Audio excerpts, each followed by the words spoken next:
হবে গাঙ্গুলি চক্রবর্তী, এটাই হলো সত্যি। হেলিয়ে দুলিয়ে আসেন দিদি, চুলের বেনি ঝুলছে, সাইন করেই ছুটে যান দেখতে ইয়ার কেমন চলছে। ইমার্জেন্সি বদলাতে হবে বললেন বড় কর্তা, জোন হিসেবে পেশেন্ট রিসিভ, দিবারাত্র ফার্মেসি সত্তা।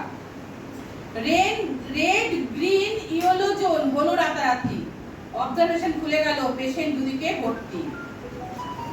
মাঝে মাঝে গর্জন শুনতেও তাকে হয়, অবজারভেশনে স্টাফ নেই, এটা ছিল তার ভয়।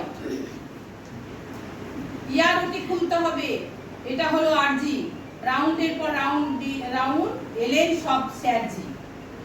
ঘর দখলের গল্পে আসি, সব হাসপাতালে এক, কোথায় নার্স বসে আছে সেই ঘরটাই দেখ।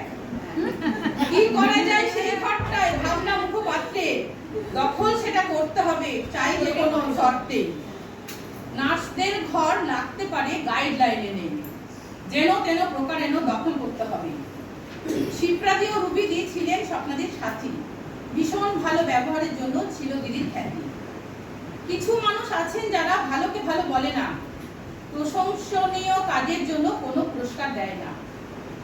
আপনার ব্রত আপনার শপথ করেছেন এত বছর সেবা, ঈশ্বরের কাছে তোলা আছে, পুরস্কার দেবে কেবা। আজ দিদির শেষ দিনে বলছি আমি আজ সবকিছুর জন্য দিদিকে জানাই ধন্যবাদ।